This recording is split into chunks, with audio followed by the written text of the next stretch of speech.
Hey, my name's James Douglas. I hope you're well. Now, this video we're going to talk about, should you have a limited company for each individual property that potentially you might own? Well, keep watching to the end because we're going to cover all of that in this video. Now, this channel is all about my investment journey, and I want to invite you along on that journey with me. We're currently building my portfolio, and we're building a portfolio for my two daughters, Amelie, who's just 1, and Georgia, who is 21. Georgia and I have already got 2 properties already. We bought a house up in Doncaster, and we have bought a flat down in Dorking in Surrey. Now, you can see how those properties went, the refurbishments and everything we did by checking out all the other videos on the channel. And you want to stick around on this channel because there's a lot going on in the property world right now. So join us by taking that finger of power, spinning it around, smashing that subscribe button over there and hitting the bell notification. Now, there is a lot going on in property at the moment, and there's a lot of rules that are impacting landlords. Now, one of those rules is something called Section 24. So, this means that it's not as good to purchase in your personal name as it used to be. And for a lot of landlords, for decades, maybe. For me, I've been investing for 23 years and I have properties in my personal name, but now I tend to buy in limited companies, and that's what we did with Georgia. So Section 24 is basically meaning that you can't write off all of the payments and costs associated with running your property. And that's not really going to be particularly useful for you. See, when you run a normal business, so I have a marketing agency, for example, any costs like gas and electric and all of these costs, I can write off, thus reducing my tax bill. Now, for landlords, they've made it so you can't, which isn't particularly good. So let's just say you've got £1,000 in rent, and your mortgage was £500. Now, if you're a higher rate tax earner, that means that you're going to pay 50% roughly tax on this, which means your tax is going to be roughly £500, meaning you will make off that property zero, right? Not very attractive. And so that means that a lot of landlords are actually leaving the market because of that. Now, it's very different if you actually invest in a limited company, right? So when you invest through a limited company, you can start writing off this stuff again, right? So if you have a limited company, you can write off things like your phone bill, your mileage. There's a lot more stuff that you can put through. Now, the interest, the tax that you're going to pay when you take money out, if you take money out as what we call a dividend, let's just look at what it's going to be, because it's going to go to this level, is 25%, right? But that's on your profit, just on your profit. Whereas if you're investing for your personal name, you're going to pay tax on your turnover effectively. Whereas limited companies will pay through just on their profit. So that's going to be the new corporation tax level. So you might as well look at it through that. So it's way more tax efficient to invest through a limited company. Now, with my oldest daughter, Georgia, and you need to get financial advice on this from an accountant. I am not an accountant. I'm just telling you what we did.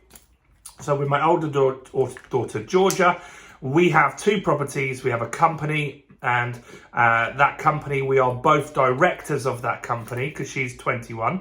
She is able to be a director, and we both have equal shares in that property, in that company, sorry. And so should we need to pass it on to each other, it's a lot easier for inheritance tax and all of that sort of stuff.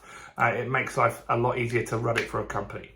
But what I'm seeing online is a lot of people are saying that you should have a separate limited company for each property that you buy.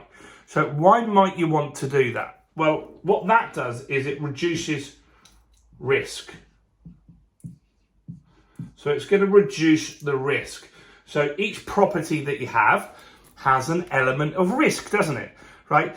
Maybe you have 10 properties, for example, and this property number 1 over here,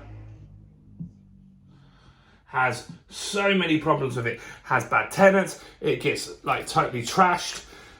If all of the properties are in the same limited company, this one property could risk the other 9. Maybe you'll get costs that outweigh what it's worth, and that means that you could put your other properties at risk. So some people like to have a property per limited company, right? Each individual company will have like its own property in that. Now, that does make sense to a point, but if, for example, that deal went bad and the house got repossessed, they're not going to be able to come over and take the other properties in the other companies. They're each separate and protected inside those companies. However, the problem that I've got with this is that you're going to have so much more accounts to do. It's expensive to get your accounts done. Well, not that expensive, maybe $1,000 a year to get your accounts done. There's going to be so much more admin and paperwork.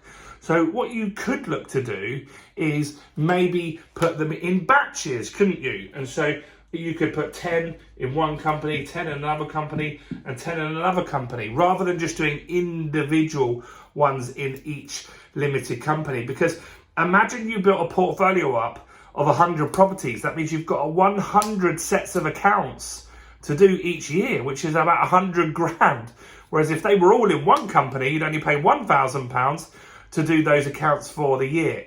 And so with my properties, I have a chunk of my properties in my personal name because I bought those before you had this Section 24. And it's a difficult thing to now put them in a limited company because I've got to pay stamp duty again, which I'm not a massive fan of.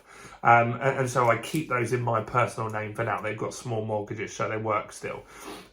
My newer deals, I've got my own limited company, which I invest through, and I've got one for my daughter that we do together. I've said at the beginning of the video, I'm going to be investing for my daughter, Amelie.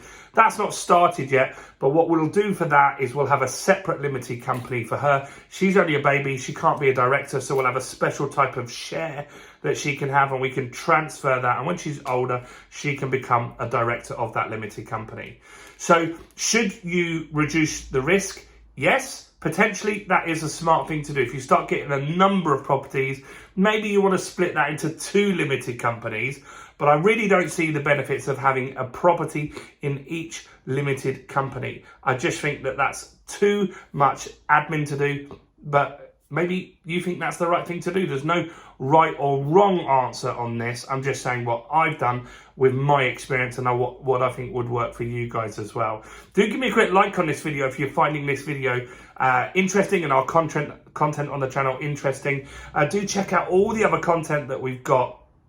We're making new content every single day on what's going on in the market, what investment strategies are working right now, and do check out all the other videos that I've got on the channel, including this one right here. Thanks for watching. Bye for now.